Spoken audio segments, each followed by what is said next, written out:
do'stlar, men Olim Sulaymon va men kanalni topish keraksiz. Men ilk olim yoqdan bo'lsalar, obunachi tugmasini bosib qo'ying. Biz mening yurtim Qo'qondamiz.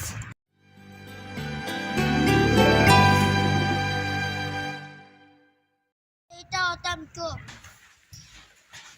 Hop.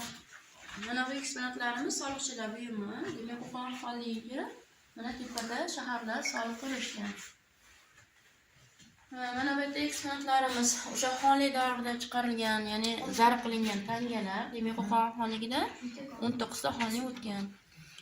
Mana bu yerda muhrlar qo'yilgan. Bu muhrlarimiz o'sha savdogarlar, amaldorlar, tabiblar tomonidan ishlatilgan. Bu yerga biz ikkita kitob qo'yganmiz. Demak, bu ikkala kitoblarimizdan Qur'oni Karim. Mana bu katta kitobimiz 1856-yilda Qo'qon qog'oziga yozilgan. Judayam chiroyli. Bu tomonimizda kitobimiz 1828-yilda yozilgan. Mana bu yerda mana farmon uchun o'sha buyumlari, qalam soladigan qalamdonlari, o'sha yozadigan ruchkalari, o'sha qog'oz soladigan o'sha idishlari qo'yilgan. Bu yerda o'sha xonlik davridagi bir amaldorning kiygan kiyimlari, ishlatgan buyumlarini qo'yganmiz.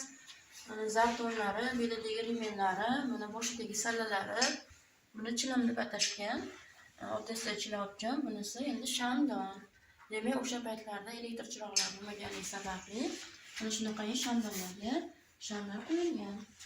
Mana bu yerda Dahmay Shohon, Dahmay Modarixon rasmlari qo'yilgan. Demak, Dahmay Shohon degani o'sha xonning avlodlari mana shu makon topgan joy. Dahmay Modarixon deganda ayollar, ya'ni o'tgan ayollarni qabrlari joylashtirilgan. Bu yerda farzandlari mana qo'yilgan. Katta o'g'illari Said Muhammad Nasriddinbek, Said Muhammad Aminbek, Said Muhammad Yaminbek. Xo'p, endi bular hozirgi paytdagi avlodlari. Mana Sevara Nazarxon rasmlari qo'yilgan. Sevara Nazarxon xon ukalari Sofibekning avlodlari hisoblanadi. Xo'p, tepamizda xonda o'zlarini surgunda yurgan paytlari, ya'ni ruslar tomonidan Orenburg shahrida uy qamog'ida o'tirgan holatlari ko'rsatilgan. Xo'p, xonni ruslar Orenburg shahrida uy qamog'ida saqlashgan.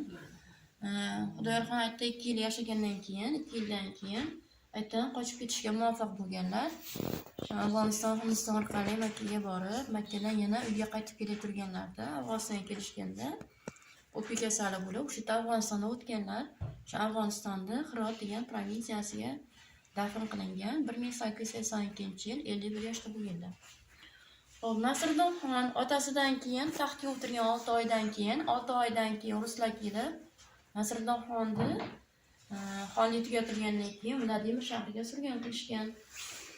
Xo'p, mana bu yerda xonni nevaralari, bular harbiy bo'lishgan. Bular harbiy bo'lishiga sabab ruslar bularni yoshlik, bolalik paytlarida Toshkentga olib ketib, Toshkentda kadetlar maktabini ochgan ruslar o'sha yerda majburan o'qitishgan. Keyin ular mana harbiy bo'lishgan. Mana bu pastda hozir mana shu harbiylarning farzandlari Toshkentda yashaydi. Bu tomonimizda kitoblarimiz, demak, Qo'qon tarixi haqida turli olimlarimiz kitoblar yozishgan. O'zimizni mana shu muzeyda ishlay turgan domlamiz, Dadaboyev domlamiz ham juda ham ko'p Qo'qon tarixi haqida kitoblar yozishgan. Bundan tashqari rus olimlari Fedchenko, Patanin degan olimlar mana Qo'qon xonligi haqida, O'rta Osiyo haqida kitoblar yozishgan. Qo'qon xonligida bunaqa o'rdalardan 7 ta qurilgan ekan. Biz turgan joyimiz 7-si hisoblanadi. Endi mana shu Xudoyorxonning o'rdasi 1863-yildan 1873-yilgacha qurilgan. O'sha xonlik davrida 3 qism bo'lgan. Tashqi saroy, o'rta saroy degan qismlari, hamda ichki saroy degan qismlari bo'lgan. Mana biz turgan joyimiz ichki saroy. Tashqi saroy, o'rta saroy qismlari hozirgi paytda mavjud emas. Endi mana shu ichki saroyda xonda o'zlari yashagan, shuning uchun bu joyda 4,5 metr balandlikda qurishgan. Sababi zaxdan qochishgan ekan. o'sha xon yashaganligi uchun bu joyni baland qilib qurishgan ekan. Hozir xonda o'zlarini rasmiy qabulxonasidamiz. Bu xonamiz demak oldin Xudaychi deyishgan o'sha sekretarlarda, Xudaychining xonasi. Yonimizda mana rasmiy qabulxonamiz joylashgan. Bu xonamizni original qismi tepa shiftlari yog'ochdan ishlangan, umuman saroyda shiftlari yog'ochdan ishlangan. Mana bu yerda koshinlari bor, mana pastdagilarda koshin deyiladi. Devorlarimiz 2019-yilda Bayta Qo'qonda hunarmandlar festivali bo'lgan. O'shanda oxirgi ta'mirlash ishlari olib borilgan. Eksponatlarimiz joylashgan. Bu eksponatimiz maket hozir. Demak, xonni taxtiravonini maketi. Chunki xonni taxtiravoni bizgacha yetib kelmagan. Demak, xonlar o'sha davrlarda sayrga, shikorlar, ovlarga chiqqan paytlarda shunaqa hayvonlarda o'tirib dam olishgan ekan. Bizga muqarnas guldasta deydi. Bu hozir mana ustunlarimizni chiroyli qilib, bir guldastadek qilib ko'rsatish maqsadida ishlangan. Demak, bu muqarnasimizga kile yoki yog'och mix ishlatilmagan. Bunda o'zlarini rasmiy qabulxonasi. Xonni o'zlari mana bu joyga mihrob deydi. Mihrobga taxt qo'yib o'tirganlar. Mana shu xonada davlat ishlari ko'rib chiqilgan. Mana shu xonada o'sha farmonlarni berishgan. Hop, xonamizni haqiqiy asl holati mana tepada yuqorida ozgina qora joylari bor. Mana shiftimizni tepasida ham, qandilimiz tepasida ham shu ozgina joylar qoldirilgan. Chunki mana 1925-yilda mana shu saroy muzey bo'lgan, muzey tashkil qilingan. O'shanda 1925-yildan 30-yilgacha ta'mirlangan. Birinchi ta'mirlash ishlari o'shanda olib borilgan. Hozir mana ko'rib turibmiz, juda ham chiroyli, tepa shiftlari yog'ochdan ishlangan. Mana bu hovuzaklar qilingan. Shu hovuzaklar ovozni qaytarish uchun qilingan. Gapirganda ovozni, ya'ni yetib turib, yana o'zimizga qaytaradi. Kichkina bo'lgan, lekin 1976-yilda Chor Rossiyasi qo'qonligini tugatgandan keyin mana shu joyda harbiy qism qilishgan. Rus askarlari yashagan. O'shanda rus askarlari tomonidan deraza eshiklarida o'rni almashtirilgan. Bu maket 1984-yil Toshkentda tayyorlangan. Maketda 7 ta hovli, 114 ta xona bor. Sababi 7 soni islom dinida muqaddas son hisoblanadi. 114 soni Qur'oni Karimda 114 ta sura bor. Shunga ishora qilingan. Afsuski, mana bu oxirgi qismi buzib yuborilgan, ya'ni hozirgi saqlanib qolinmagan.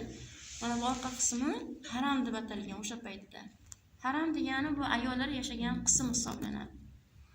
Xo'p, demak, hozir mana bizni ixtiyorimizda mana shu qismlari saqlanib qolgan eksponatlarimiz xonalarida ichida ko'rib chiqishimiz mumkin.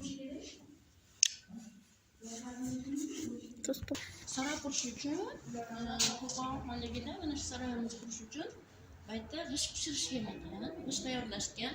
Mana shu g'ishtlarimizni musulmon g'isht deb atashgan. Qachonki ruslar kirib kelgandan keyin mana to'rtburchak shaklda mana shu g'ishtlardan mana shu saroyimiz tiklangan, ya'ni ko'tarilgan.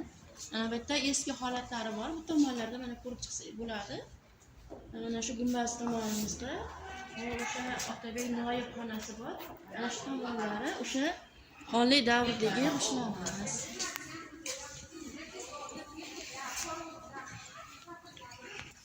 Biz hozir yana Xudoyorxonni yana bitta xonalarga turibmiz. Bu xonamiz xonni demak dam oladigan xonalari, hujraga xoslaydi. Xos xona deb tushunamiz. Hujraga xos degani fors tilida olingan. Xo'p, endi bu xonamizda ham xonning o'zlari mana shu joyga, mana mihrob ichiga joy qilib, mana shu joyda o'tirganlar.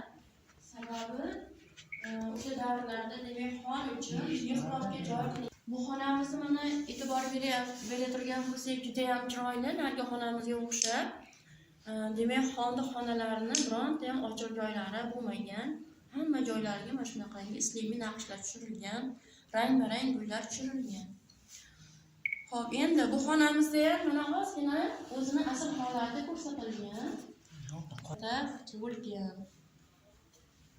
Ruslar tomonidan almashtirilgan. Biz kirgan eshikda o'rnidan deraza bo'lgan. Keyin ruslar bu yerdan eshik ochishgan. Bu xonamizga kirish uchun mana yonimizda xona bor. Bu xonamiz hali aytganimizdek sekretarning xonasi.